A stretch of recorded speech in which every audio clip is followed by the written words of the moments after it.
Good evening, everybody, and welcome to the garage for a weekday edition of Andy the Gabby Cabby live and alive. As always, hope everyone is well.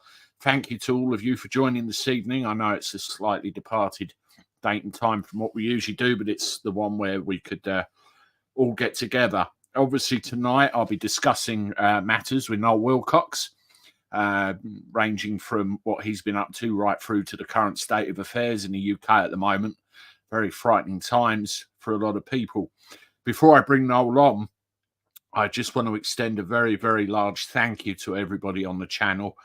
The views, the likes, the amount of subscribers that I've gained over the last couple of weeks, particularly, absolutely incredible. And I just want to extend my thanks to all of the new supporters and obviously the current ones as well. And if I can ask you all, just hit the like button. Usually I go through and say hello to everybody, but hello, everybody. With the importance of this, let's just crack on. So without further ado, let's bring on Noel. Hi, mate. How are you? I'm good. How are you? Not too bad. Sweltering in this heat down in sunny Margate. I don't know what it's like up your neck of the woods. Haven't been up there since before the election. Yes, I know. But you know what? I'm not going to complain, Andy, because we only get a bit of sunshine. Yeah, we only just get a little bit. Most of the time here in the UK, we sit miserable, freezing cold, it's raining, and it's always dark. So I'm really not going to complain that it's hot. Looking through the little gaps in your blind behind you, it actually looks like a nice evening out there, to be honest.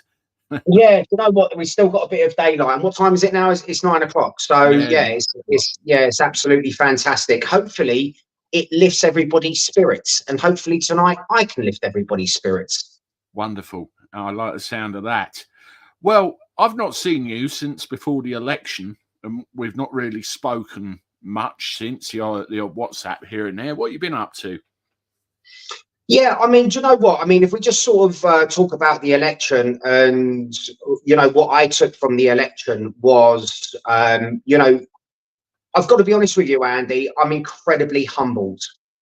I'm incredibly humbled by the amount of love that people have shown me, the amount of respect that people have shown me. You know, because it really does take a lot of guts and courage to stick your head above the parapet wall and speak the truth, as what we're seeing at the moment. And I've just received, you know, I receive messages on a daily basis, you know, on my Instagram, on Facebook. I get messages on Twitter, and I just get so many people who are reaching out to me with just various problems that they've got. And unfortunately, I wasn't elected, but I did very, very well in the Hemel Hempstead constituency. I think I exceeded all expectations by just getting shy of 18% of the vote share. So I'm incredibly humbled, and I'm just truly grateful for everybody you know, that believes in me. And as I keep saying, I'm just an ordinary guy. You know, I'm a working class lad. I've come from a council estate. In essence, I came from nothing. I saw my mum work incredibly hard, you know, to get us out of that. And, you know, I am where I am today. But I mean, I still get the struggles of everyday people. Yeah. Just a personal question. How is your mum? I obviously met her when I came up to see you. And well, my mum was my biggest supporter. Absolutely. My mum, yeah, my mum's my biggest supporter, and you know, she's always but she's also my worst critic as well. So yeah, so she definitely keeps you on my toes. But you know, it's always encouraging feedback that my mum will give me. And the relationship that I have with my mum is, you know, well, you've seen it yourself. You know, she supports me through absolutely everything. And obviously you had the novelty of meeting her, and she does a lot of the kind of behind the scenes background work, really. A lot of stuff that a lot of people don't see that goes on. Because without those support mechanisms, and even from, you know, people like yourself, Andy, you know, giving political candidates the platform to come out and express their opinions, express their views, that's away from the mainstream narrative, I think is really, really important, because you're really in touch with all local communities, just not one community. So I really think that, you know what, a lot of people have got to take their hat off to you as well, Andy. And, you know, you came all the way from Margate. That's it, yeah. Yeah, you came all the way from Margate to my constituency in Hemel, which was what, 2.5 hour round trip? Yeah, and quick stop off for a pint on the way home at St Pancras, so not too bad. Yeah, you know, and you know, you made that trip because you know, I think with what you're seeing with what's going on in our country is as important to you as what it is to us. And you know, we're the political candidates. I mean, just you know, so that everybody is aware, I'm a nobody now. You know, the election has been and gone, so that process, obviously, when the election is announced, you become a parliamentary candidate, just the same as everybody else. So let's say, for instance, Therese Coffey, she is a parliamentary candidate. Rishi Sunak is a parliamentary candidate because we're all fighting for those seats in those areas when the election's called. So after that election, we're just a nobody. I'm just a member of Reform, just like everybody else. Absolutely. I mean, funny thing is, I don't like to lose. And when I woke up the next day, the first thing I did, I checked your results and I checked the results for my local constituency as well. And my first reaction was, oh, my God. But when I spoke to you and, you know, sat down and thought about it and looked at the results, it was incredible, really, how far you come, the percentage. And you've got that stepping stone for next time, haven't you? And with the way the country could go and currently is going, people might stand up in 4 years' time and think, well, actually, maybe, and you might do even better still. It was incredible to see what happened. Well, I mean, Andy, what we achieved, just from my own personal journey, because obviously I was away for 10 days because I was having surgery. And unfortunately, I couldn't cancel that surgery because it had already been scheduled in. So I only actually had 3 weeks to campaign. So to achieve what I did, in you know, from my perspective, was absolutely monumental. And it really does go to show that people want that radical change. Oh, yeah. And Reform is offering that radical change. Well, I remember that gathering, that first gathering we had at that local establishment where we went to, just down the road from the train station, where you spoke for, well, a good hour. I know because I was standing there holding my phone pointed at you for about that long. And the positivity, you know, everybody wanted change. Everybody could see it. And it's infectious. It will happen in the end. I believe it. But what you get with Reform is if you ask us a question, we will answer the question. And that's all people want from their politicians. They want grounded people that are going to represent them with the real problems that they're experiencing in their day-to-day lives.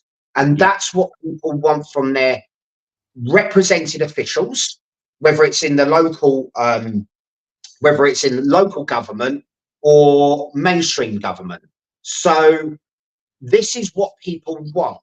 And with Reform, I think people very quickly have established that that's what we will give them.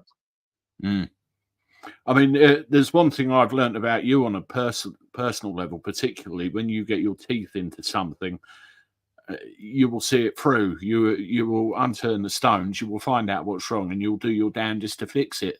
So you know, you as a politician, you if you got elected, that's a very powerful proposition for anybody. But I mean, you know, two that come to mind particularly: the Child Maintenance Service and ULEZ. Yeah. I mean, I don't know whether you want to move on to ULEZ now and give us an update. Yeah, do you know what? I think I owe it to your viewers pretty much, Andy. I know that other people have also, you know, chipped in and contributed, and the real frustrations that I'm experiencing with ULEZ.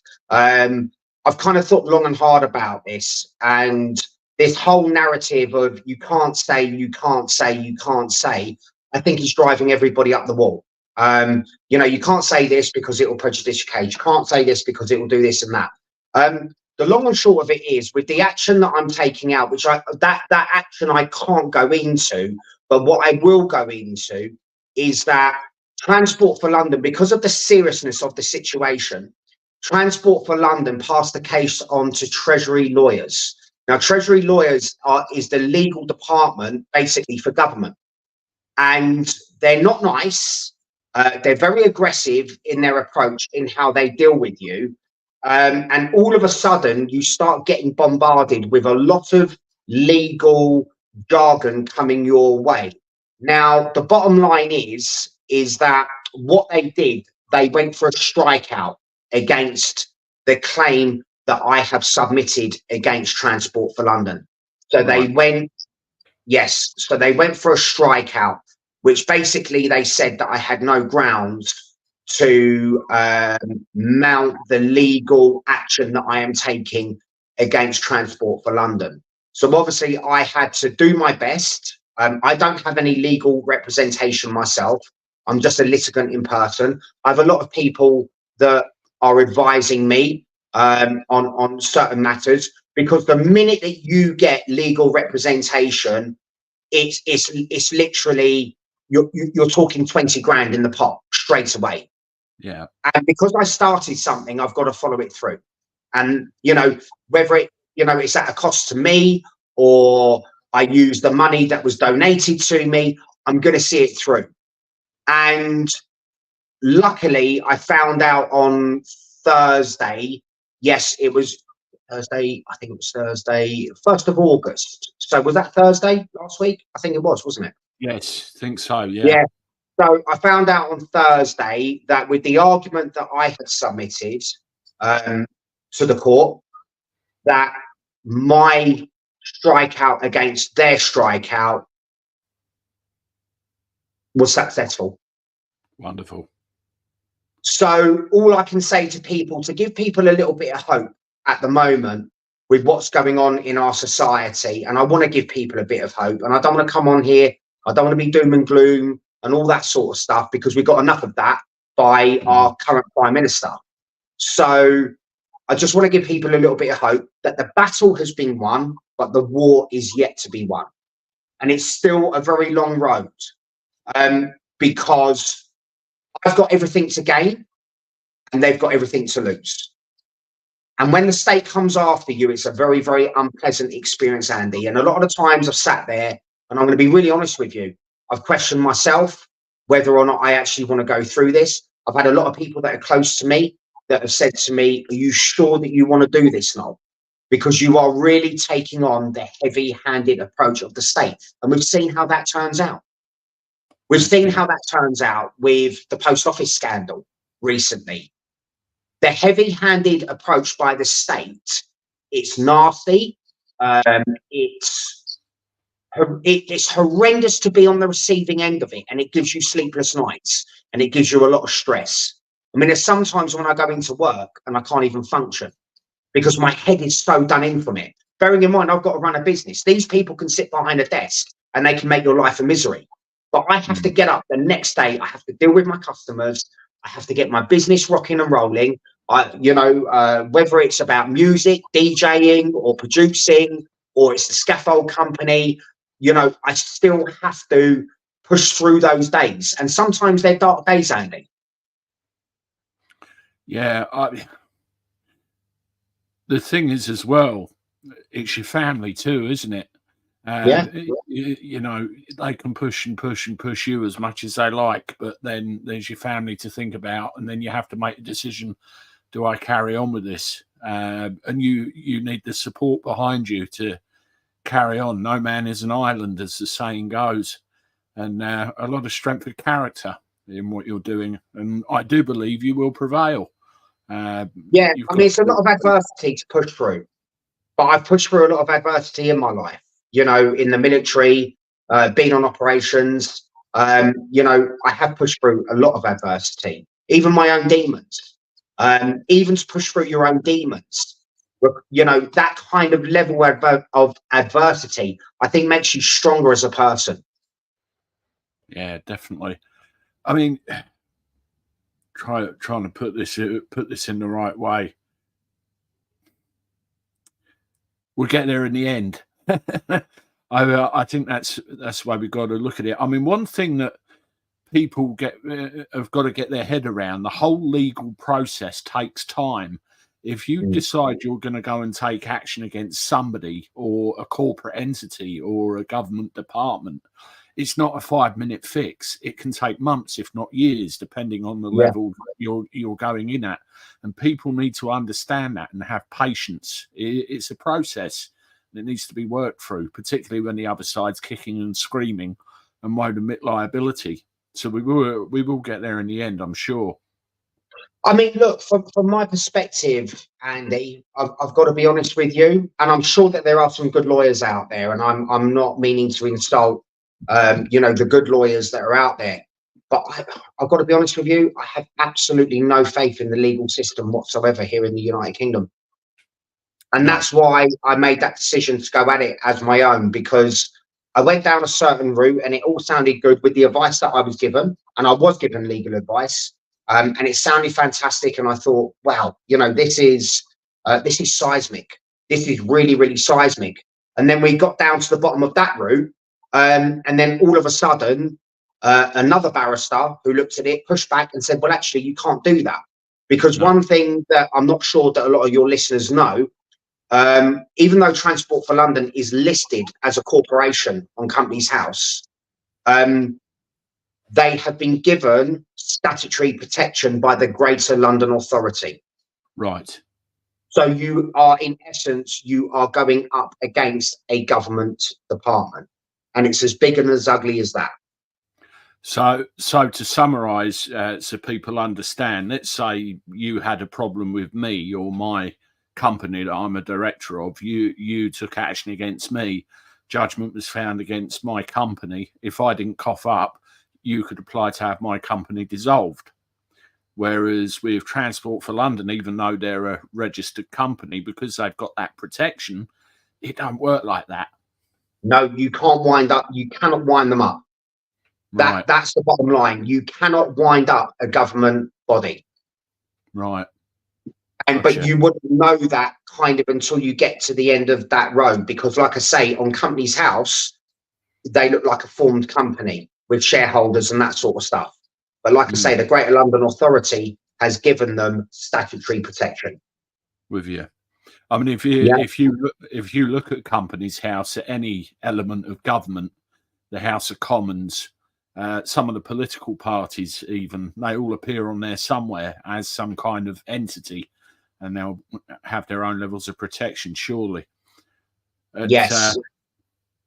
Is there anything else you want to address with regard to ULEZ or the Child Maintenance Service at all, Noel, before we move on to the... Yeah, well, I mean, obviously the ULEZ, that process is still happening. And I do hope before Christmas that I will have more good news to give. So I've got to put disclosure of evidence in. I believe that the deadline, the cut-off, I think, is either the 3rd or 4th of September. And then it will be going to a hearing, which, in my opinion, is monumental, because normally when Treasury lawyers go for a strikeout, they normally get it. Right. So, yeah, I mean, look, just moving on to the Child Maintenance Service, and I don't want to kind of go over old ground of what we've discussed and, all that sort of stuff. But I've kind of thought long and hard about it with, firstly, let's get the disclaimers out of place. Let's get the disclaimers done. I don't condone any criminal behaviour whatsoever. If there is any racism that's going on, I don't, condone that in any shape, manner or form. I think what's happening is with, police officers being attacked, with innocent members of the public being attacked purely on the colour of their skin, I think is absolutely disgraceful. Shops that are getting smashed up where it's Indian owners, I also think that is absolutely dreadful behaviour. And those people that are doing that should be met by serious consequences of the law.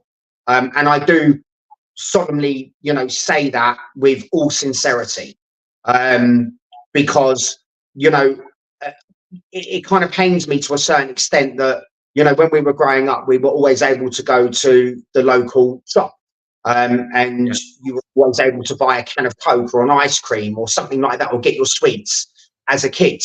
And, shopkeepers being attacked, for the colour of their skin. I just can't get my head around that, Andy, and I genuinely just can't.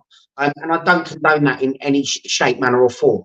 And that's pretty much my disclosure, that I just don't condone any criminal behaviour, any violence, or anything like that. It's absolutely disgusting, and it's just got to stop. A friend However, of mine sent me a message a couple of hours ago.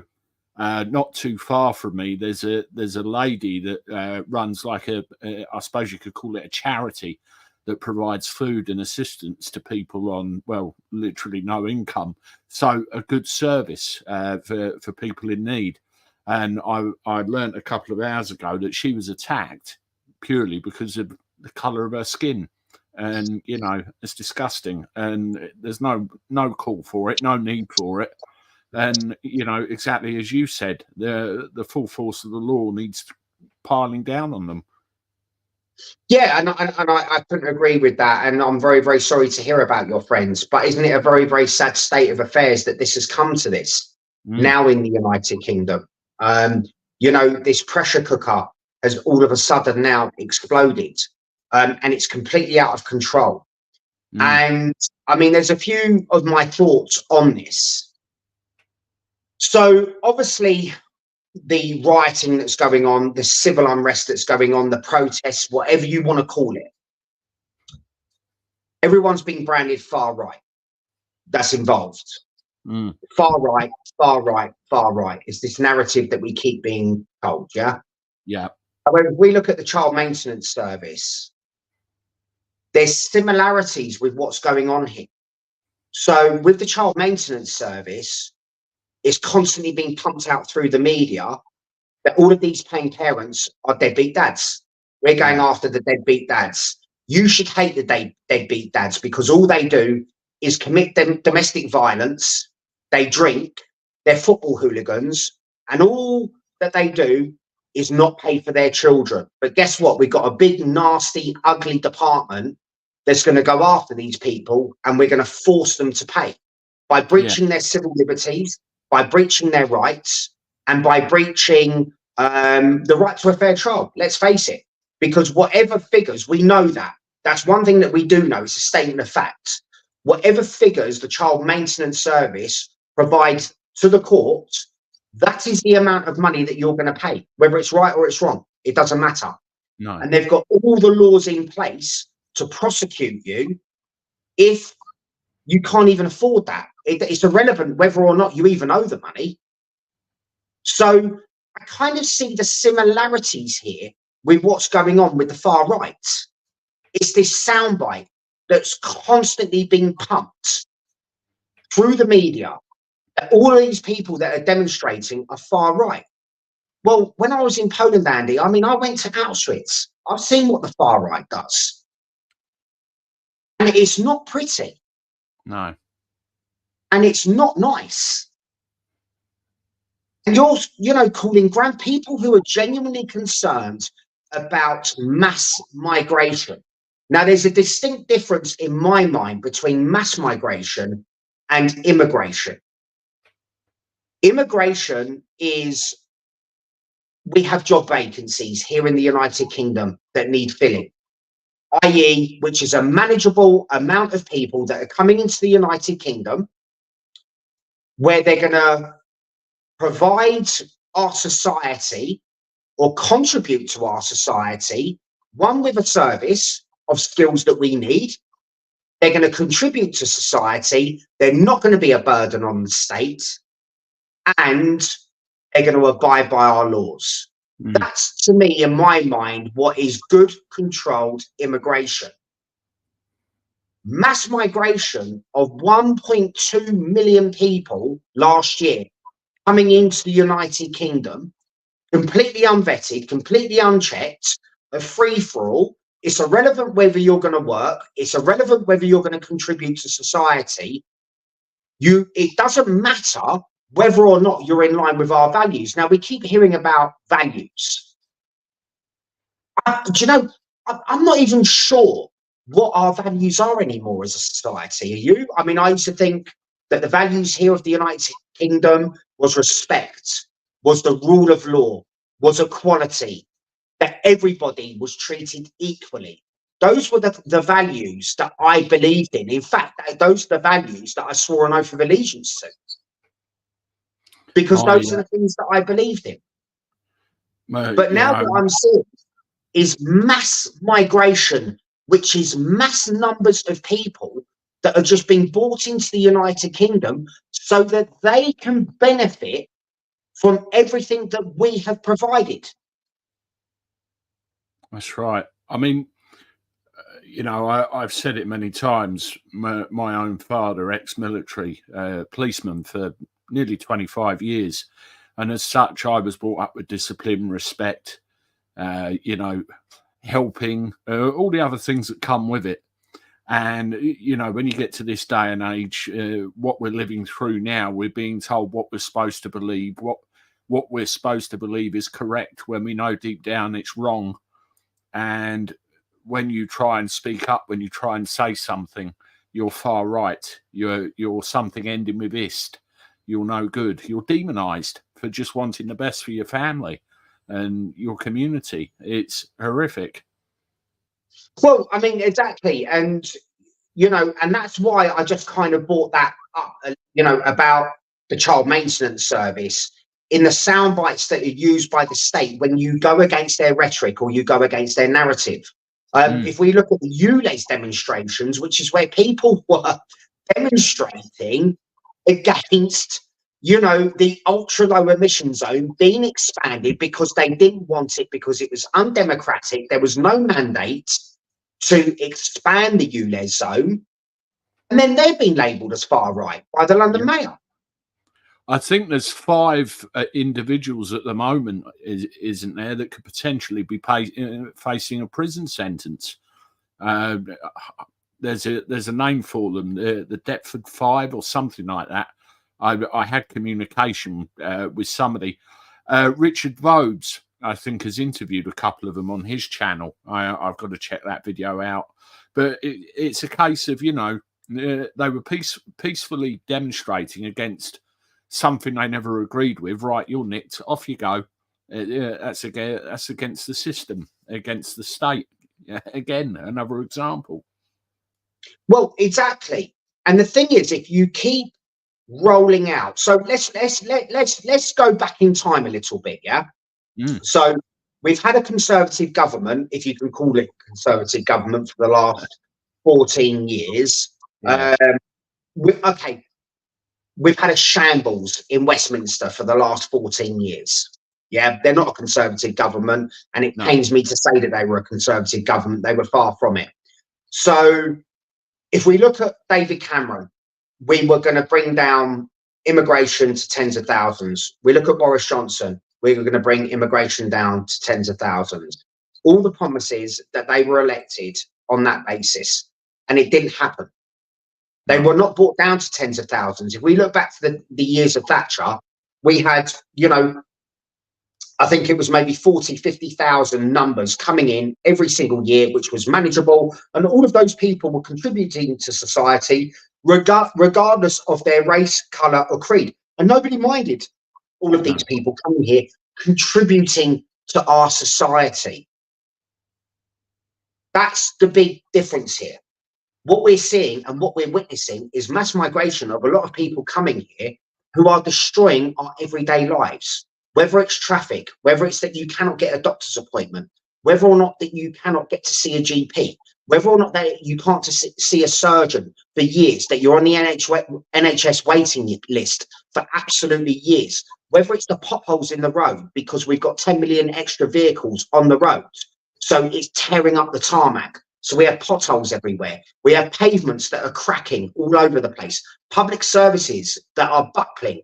This is the thing that people are very, very angry about, which are the government failures. And all they are doing is blaming everybody else as opposed to taking responsibility for what they were elected to do. Now, whether that's an argument that the elected officials have not been doing their job or the civil service is running the country, is a bit of a pointless argument to me, because at the end of the day, MPs, politicians and the cabinet are all elected by the people. So the power lies with them, not the civil service. That's right. I couldn't agree with you more. And they're failing in their responsibilities. I often say when they make a promise of something they're going to do, write it down, record it somewhere, and then check later on to see whether they've kept it. And I've never seen such a shambolic, well, I'm going to say it, pile of shit in as quick a time with this current government as I've ever seen in my lifetime. It's awful. Well, exactly. And what I've said on numerous interviews that I've had. So obviously we had the shambles in Westminster for the last 14 years. And then Labour took over. And we knew that it wasn't going to be any better. Because since the Second World War, we've only ever had these two-tier political parties. Yeah. So not only do we have a two-tier policing system, we've got a two-tier political parties at the helm as well, who are making all of these decisions on our, on our behalf. So if we actually peel back the layers and look at it, they are all blaming the civil service. I've always said, well, what we need to do is review the civil service contracts, review them. If they are not doing their job because they're supposed to be acting on behalf of the government, if they are not doing their job, then we need to start reviewing the civil service contracts and seeing if this is gross misconduct, if they are refusing to do their job that they are being directed to do by their officials.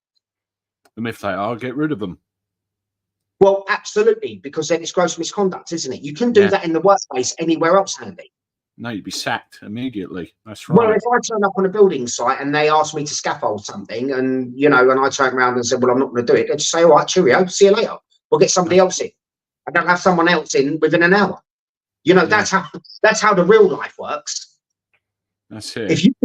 If you don't do your job or your boss asks you to do something and you don't do it, it's all right. Yeah, pack your bags and off you go. It's just as simple as that, isn't it? So why is everything yet again so overcomplicated? This is the whole thing. We've done it the complicated way, so why don't we just do it the easy way? It's so complicated to stop the boats. This is what people want. They want us to control our borders and stop the boats. And if our Prime Minister, Keir Starmer, I think he has committed political suicide. He's come out. The way I see it, he's called it on with his own people. That's what he's done. Yeah, I agree. Rather than saying, I've just taken over, we've inherited an absolute mess. I hear the concerns of the British people. I hear that they want control on immigration and they want us to stop the boats.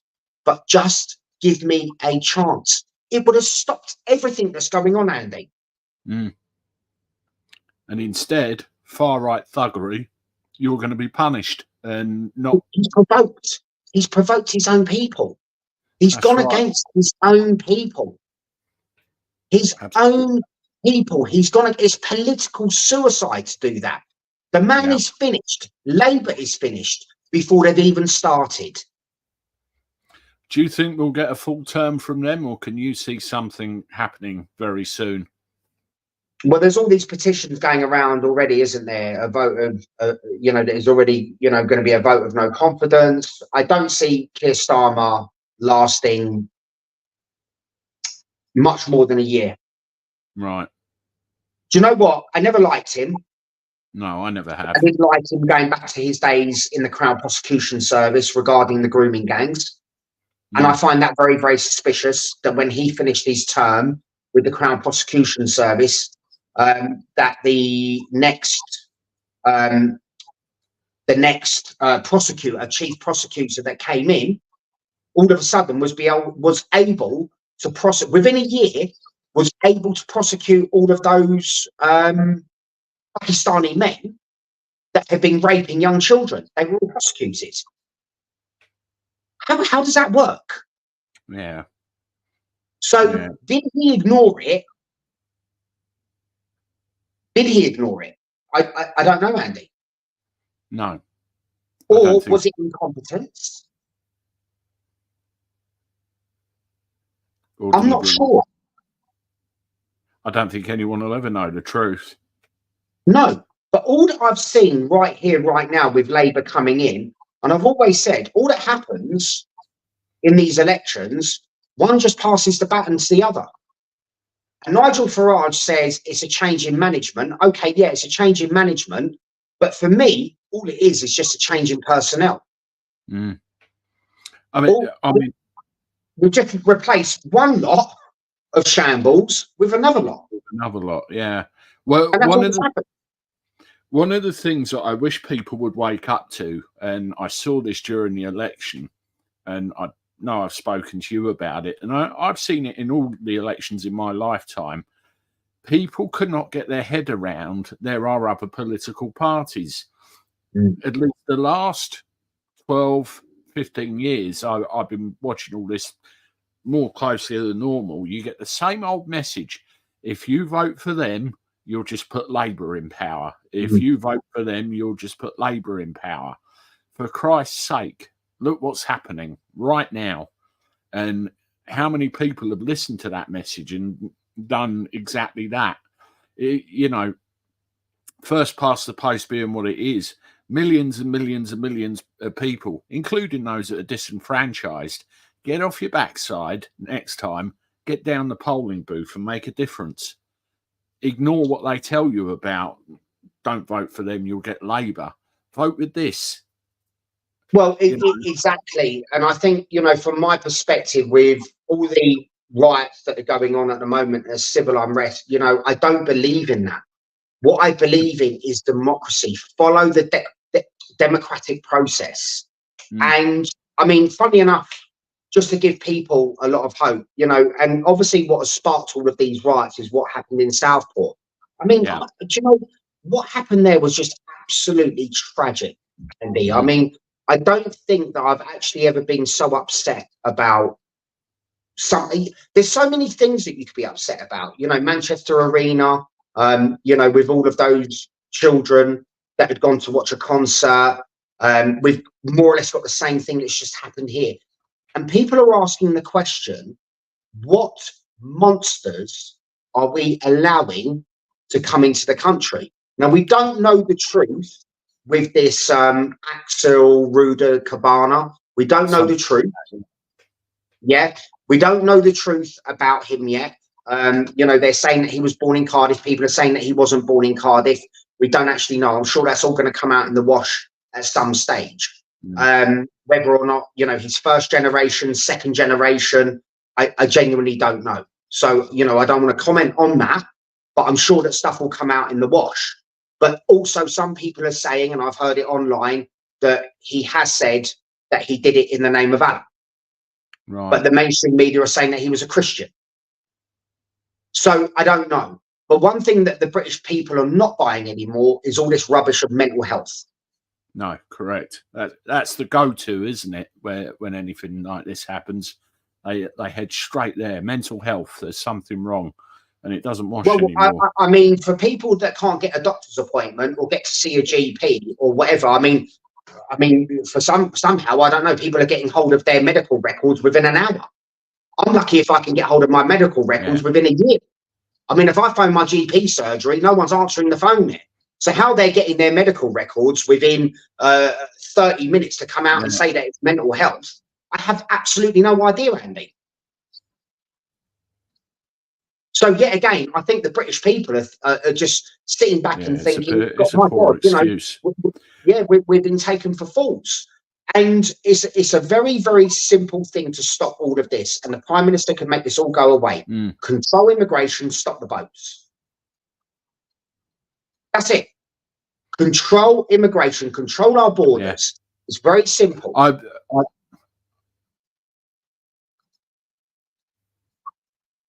Sorry?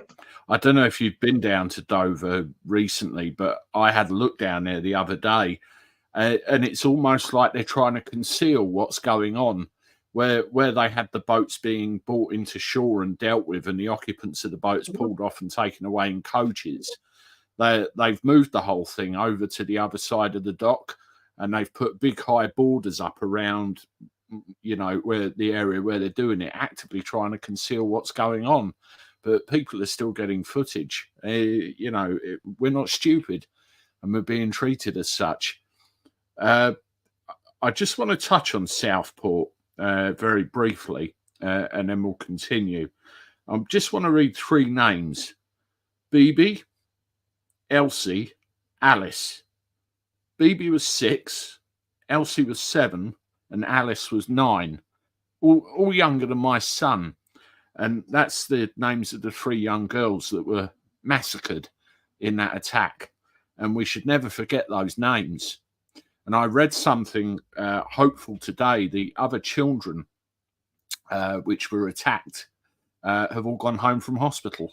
If there's truth in that, that's a blessing that they've managed to go home to their families. But we must never forget those names: BB, Elsie, and Alice. Their lives so cruelly cut short before they had a chance to be anything. And best wishes to their families and eternal prayers. Now, Southport seems to be the catalyst which has kicked off this recent round of protests, and you know, it's got into burning buildings and chucking stones, assaulting police officers, and all sorts. It's gone absolutely mad. And what we're discussing tonight, it's quite obvious what people's frustrations are.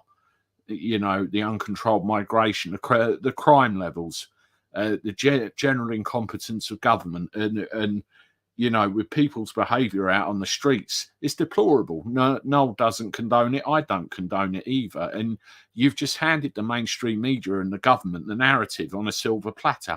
We're all far right. Let's all get arrested. You know, what do we do to stop it? How does this calm down before it gets completely out of hand? What do you do? What do you think, Noel? Strong leadership, Andy. Strong leadership. Stop using the same narrative. The British people have had enough. And that is so simple. If the Prime Minister came out and said, I hear you, but I've only been in office, I mean, just 4 weeks. Please just give me a chance to get a grip of our borders and work out exactly who is supposed to be in this country and who isn't. But you have my word that I'm going to do it, and I'm going to do everything that I possibly can within my power so that this never happens again. But no, he didn't do that. He came out of this whatever meeting he was in with his chief constables, and he's come out and he's just given it the big un. That's all he's done. He's just given it the big un to everybody.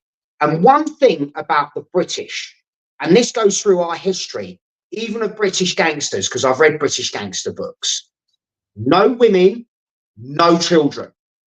That has always been the written rule. And that, in my opinion now, is where the British people have gone, do you know what? Enough. Yeah. The yoga teacher was stabbed. Children were stabbed and murdered. Let's face it, they were murdered at the hands of that monster, an absolute monster. So if the British Prime Minister came out and said, I'm going to do everything within my power to make sure that this doesn't happen again, but no, he's called it on with all of the people that are raising their concerns. So look, that's the negatives that are out of the way. So what I want to do is just give people a bit of hope. And it was actually was the first time, you know, when there was a bit of controversy regarding Richard Tice. And I came on here and I defended Richard, didn't I? I was the first one to say, no, do you know what? Give the man a chance. He's great. So let's look at Richard and my relationship that I've had with Richard Tice. And I can always tell the cut of a man by looking into their eyes. And one thing I can say about Richard, he genuinely cares. He genuinely cares. And just so that people know, he's our deputy leader. He's Reform's deputy leader. And he was our leader. But obviously, he handed over the reins to Nigel Farage, which, in my opinion, goes to show the stamp of the man. No ego. He stood to one side to let Nigel Farage come in and take over reform. That took courage, that took guts to do that. Now, since Richard has been elected, my God, come of the hour, come of the man. He is absolutely rocking in these interviews. We do have 5 elected members of parliament, which is not a significant amount. But my God, are they making a lot of noise already within 4 weeks? I have seen it. They are making noise within 4 weeks. They're asking very uncomfortable, uncomfortable questions. And in Nigel Farage's speech, he has asked for a referendum on leaving the European Convention of Human Rights. Yeah. Keir Starmer is saying that he's going to put an army on the streets. How about you put the Navy into the sea, into the Channel? That would be a one good start to this humongous problem that we've got at the moment. So you're threatening it, so you can do it. He's proving to the British people that he can do it, that he's got the power to do it. Because he's threatening to use an army of police, whatever that means. I have no idea what an army of police means. I mean, even on that basis, you're saying that you've got an army of police, but then the police keep saying that they can't investigate crime because they've got no police officers. Yeah. So we're just being lied to and pulled in all different directions. They don't even know what they're saying anymore. The term that Keir Starmer used very loosely was a standing army of officers who could be deployed at a moment's notice anywhere where there's trouble. Now, if you look at the definition of a standing army, it's military, it's army.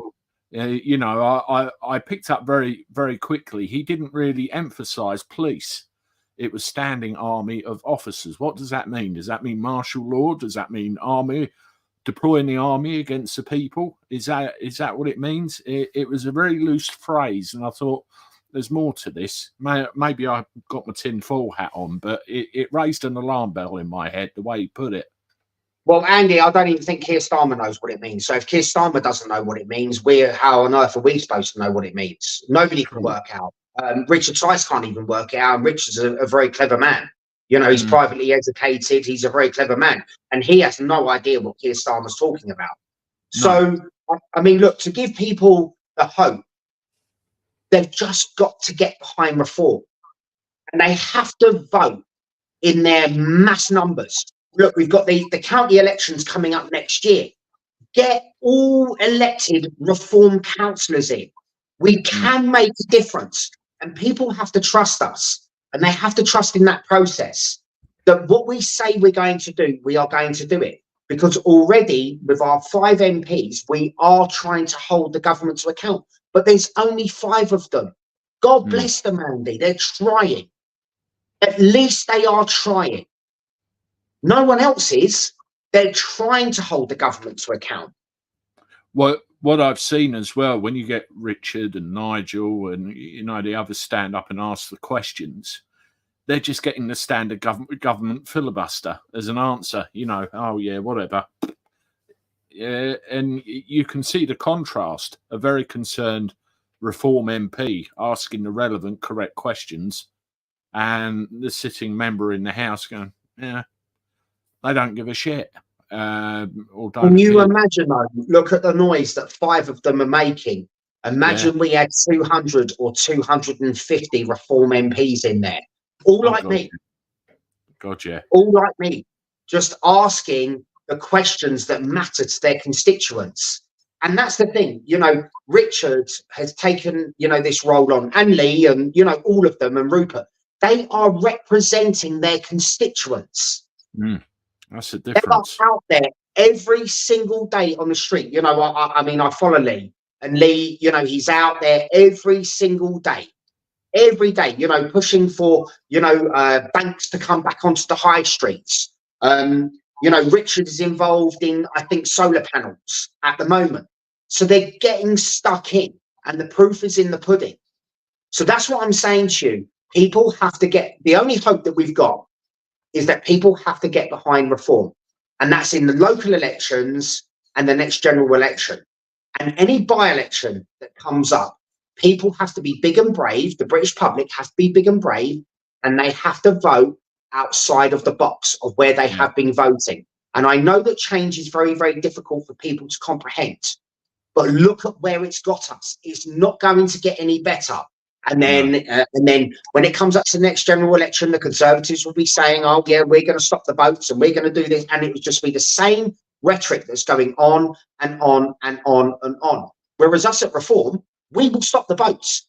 If I was elected now and there were 6 members of parliament, I would be standing up there and I would be saying to my other 5 MPs in there, if you do not stop the boats, we will go and stop the boats. And I know that Lee Anderson would get his wetsuit on. You know, we'd be down there with our flippers and our snorkels, and we would stop the boats if we had to do it ourselves. Well, I remember the story about Lee Anderson. What did he drop in that park or whatever it was? A load of great big massive concrete blocks to stop travellers coming back. I think he got in a bit of trouble about that. It was when he was councillor. Lee's controversial. Yeah. Lee is controversial, but Lee's great. He's fantastic. It's just what people want to hear. No waffle. There's no waffle out of him. If you ask him a question, he answers it. When he was asked about Andy Burnham, you know, the mayor of Manchester, he said the man's a buffoon and he should shut up. But that is Lee for you. You know, and this is what I'm saying. We are passionate about our country. We care about our country. And like I say, what people have to do in the local elections, in the next general election, is all vote Reform. If you vote Reform, you will get a Reform government. There's one thing I want to mention, and what I then want to do is go through some of these comments that people have left as our moderator Bloodnose has put by. You know, with the election, everyone was caught on the back foot, weren't they? 4th of July, bang. Oh, my God. So there's no branch infrastructure. There's not the level of support you could have built up in the local communities you could have had if you got time. I mean, look what you did with what little you had. Imagine what could have happened if you had more time. I mean, do you have information or anything that you can share with how that's going? Is that in progress, getting all these branches and infrastructure and everything? Because, by God, you need it. Oh yeah, absolutely. Yeah. So I mean that is it, and they are you know, they're completely revamping and making it a democratic process so that members will get the chance to vote on our policies as well. So the whole thing is going through a complete everything's been sorted. And branch structure is something that's definitely going to be, you know, rolled out. You know, there'll be paid jobs, there'll be people that will be specifically, their jobs will be, you know, specific with data and all that sort of stuff. You know, you've got to remember, Reform were up against 3 Goliaths. The Liberal Democrats have been at this for a very long time. Labour have been at this for a very long time, and the Conservatives. You know, and I think it was maybe 10 constituencies, which is where we lost our deposit. It's unbelievable, Andy. I think over 200 constituencies we came in the top 3. And I believe that there was 92 constituencies where we came second, and then obviously we got our 5 elected members of parliament.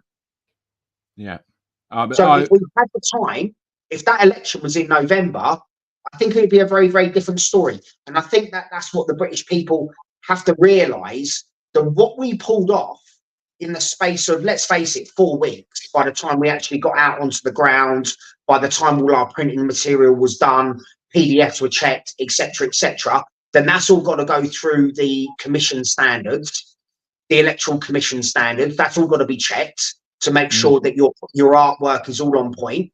So that took about 4 weeks. So really, it was within the space of 4 weeks, on average, we've come 3rd. Yeah, it was wonderful. If you come in the top 4 in the Premier League, you're into the Champions League.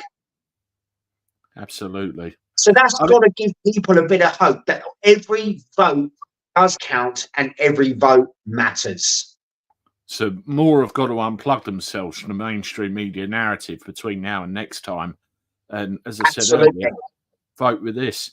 There's one thing that came out, and Nigel Farage did a video on this, was the percentage of media time that Reform was allowed, you know, on the television. And it's all based on the performance in the previous general election, which, of course, you didn't fight because there was no such thing as Reform in the last general election. So your exposure with them was, well, crap, basically. Well, the only media exposure that they gave us was that we were a racist party. Well, I mean, right now, with everything that's going on the streets, Tommy Robinson was to blame for it. Then Nigel Farage was to blame for it. And then the whole Reform Party is to blame for it. So you're trying to say to me that Anne Widdecombe, you know, a woman who, you know, a previous cabinet minister, you know, a lady who's in her 70s is a far right activist. I mean, it's just bonkers and it's insane, Andy. I mean, there's a hashtag trending on X at the moment called Farage Riots. That's how insane it is. But I had a look earlier and I thought, oh, I despair. I mean, social media. I was going to mention if you take the mainstream, and then there was a chart I saw about the social media interactions per political party. Reform absolutely smashed it, and all of the others were minuscule in comparison. So you can see where the majority of your exposure was coming from over that course of time. YouTubers, TikTok, dare I say it, and other places. It was incredible. So the mainstream, no matter how much they fight it, they're done. Where we can see them for what they are. We can see them for what they are. Yeah. I don't know. Sorry, mate. Just before you go on to the questions or comments or whatever it might be, you know, I just wanted to say, my whole time with Reform, and I've been with Reform now about 3 or 4 years. 4 years I've been with Reform. They're like my second family. They genuinely care. Everybody there is lovely. They're actually quite beautiful people. There's nobody there that's racist. I've not heard. If they were racist, I wouldn't be part of them, Andy. No. So it's just a complete fabrication. It's complete rubbish. It's garbage. It's absolute garbage. The way that the media are portraying Reform to be. Even with what Channel 4 did at that time, you know, with that paid actor. That story's not over and done with, by the way. That story is still going on. And that's still going to come out in the wash. You know, and this is, and it pains me that they're talking about a political party like us who are just a party of common sense. I mean, you know, I spoke to you about that on my Noel Wilcox Reform UK. I mean, I was subjected to the most horrendous abuse throughout that. I mean, you were with me. You saw how difficult it was. And, you know, the fact that somebody who was a senior fire officer in Hertfordshire Police actually placed a swastika on my Facebook wall. I was so offended by that and so deeply upset that somebody had actually, and the artwork was amazing. The way that they'd done it, it was a swastika, you know, that had Reform UK, where a layer of it had been peeled back. And I was so deeply offended and upset by that. It's just, you know, we're human beings. It's fine if you disagree with us. It's fine if you have a different point of view. You know, come together and discuss it. Because there's some things on the left that I do agree with. Like when George Galloway was in, there was certain policies and certain things that George Galloway, where I thought, well, actually, you know, I think that's quite a good idea. But we're in an environment now, aren't we, where we can't disagree civilly. If the two sides clash, all hell breaks loose. It really is an unfortunate thing. You know, in the old days, you could go down the pub, sit there with one of these and discuss things and don't fall out over it. Now look what happens. Exactly. So look, just to give everyone a bit of hope, Reform is still here. We're getting stronger and stronger by the day. Our membership is going through the roof. People have woken up. They're not listening to the mainstream media anymore. They're making up their own minds, their own decisions. And I think, and I know it's still quite a long way off, but I think in the next general election, I think that you will see a Reform government. Fingers crossed. And, you know. What questions have we got? Everybody's got to come out.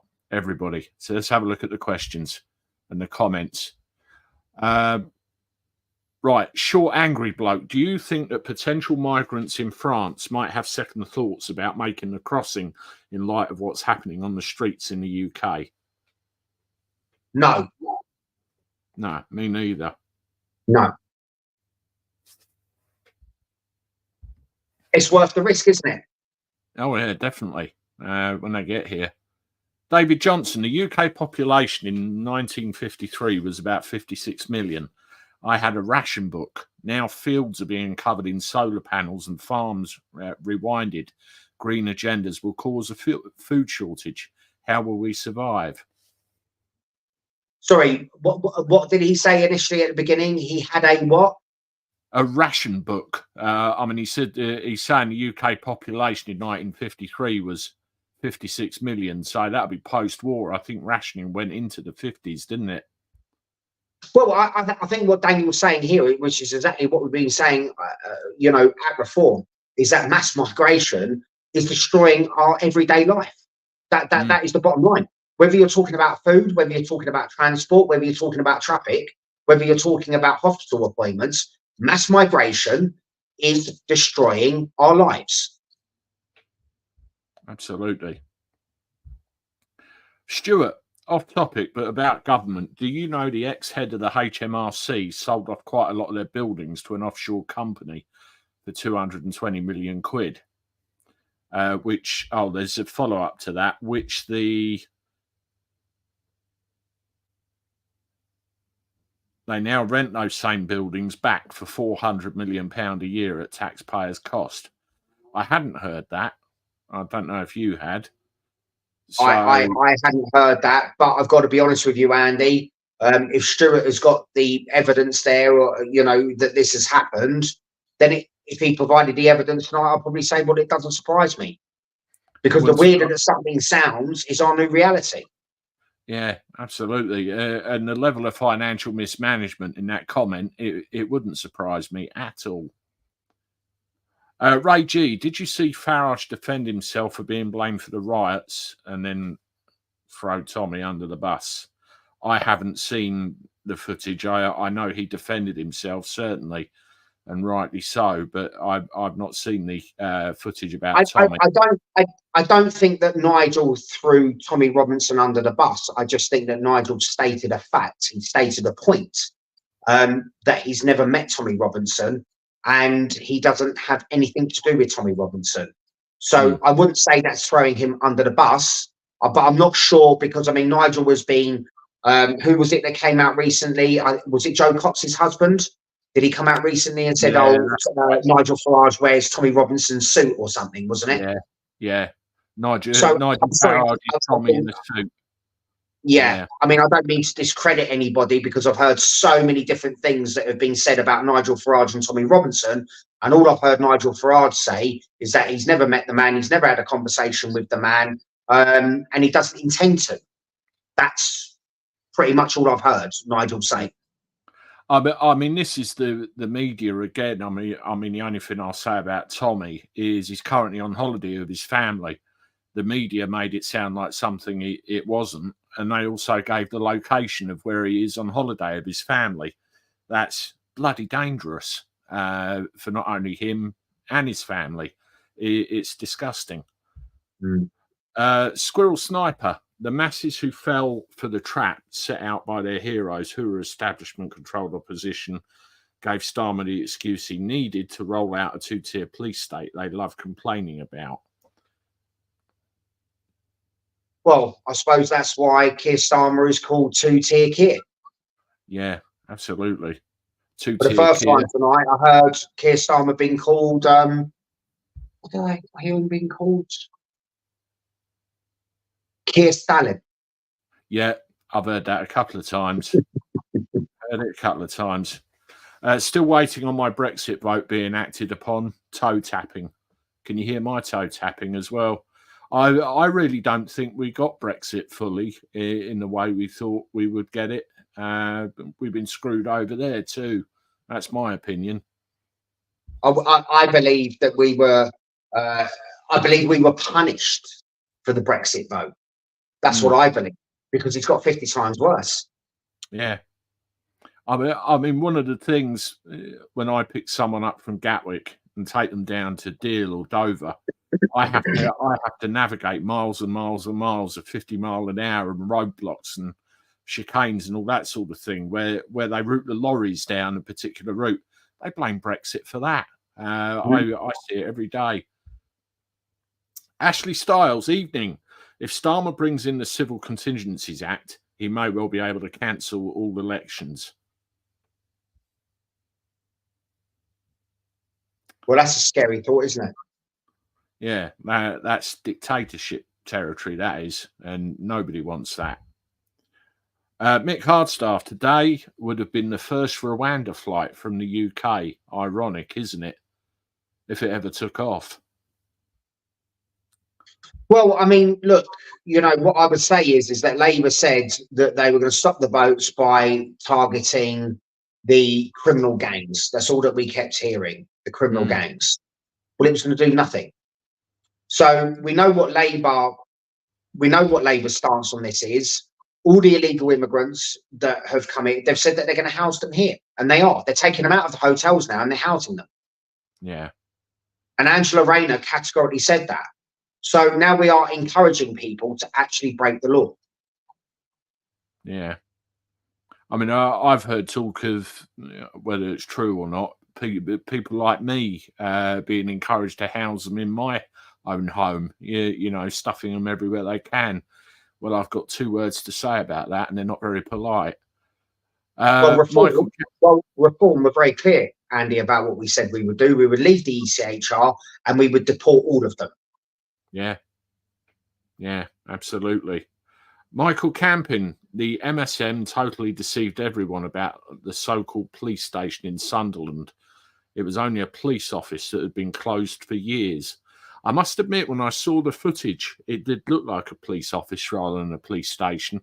I've seen them pop up around my area, but that's an interesting observation.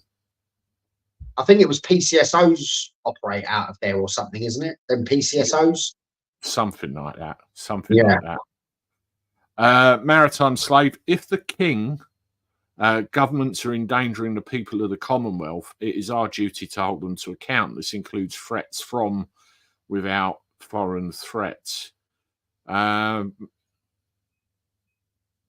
not sure about that. I mean, I heard talk earlier about should King Charles tell Keir Starmer and his government to sling the hook because they've made a complete mess of the whole thing. I can't see that happening anytime soon, to be honest with you. Well, do you know something, Andy? I think the British people through history have always been very slow to react. But when they do react, it's with devastating consequences, isn't it? Yeah. And we've always been like that. We've been tolerant. We've tried to do things the right way, and people are reacting like this because they have just not been listened to. No. And that's why people are reacting like that. It's the anger that people, all this pent up anger.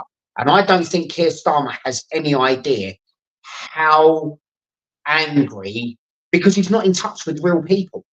No. This is what this is boiled down to. He's not in touch with real people who are so angry about what's going on in this country. And either he's making the decisions or being advised by somebody or individuals, and none of them have got a bloody clue. And, some pretty major areas are burning right now. Tic Tac, I think people are more angry about this.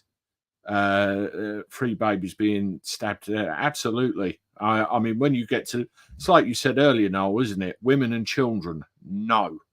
And, that's the catalyst that's kicked all this off. Stuart Corbett, legally, you can go to Parliament and remove them by force if the public are in danger and the police can't do anything about it. The people are in control until a new government can be for. I don't know. I mean, if I turned up at Parliament and said, Keir, I'm going to remove you, I'd expect to get shot. So I'm not quite sure how that would work. But I suppose when you look at Magna Carta and all the rest of it, there's probably something there somewhere. Kenneth Curran, As a British Ulster Irishman, I'm pleased to see the Union Jack side by side with the tricolour. Both North and South agree on illegal immigrants. I've heard that. It's an amazing sight, both of them together over this one issue. I've heard that mentioned. It's fascinating, isn't it? Yeah, that they're standing in solidarity with each other now. Yeah, absolutely. Despite having years of conflict, it's incredible. Joe Squid, when the British rise up, they don't back down. You saw that in World War II. We could do with that spirit, definitely. Well, I think we lost all of our fine men on the beaches, Andy. Yeah, definitely. The Lodger. Men, women, children, nans, granddads come out to voice discontent and are branded far right. This is how the far scummy left work. It's disgusting. This is the problem, isn't it? It started out as genuine concerns over what happened, and it's just been blown up, and everyone's been labelled. Are we all far right because we're concerned about our country? According to Keir Starmer, maybe we are. Dave Richardson, gone are the days when the kids played outside. You mentioned this earlier, didn't you, Noel? Going to the shop for a can of Coke and a sweet.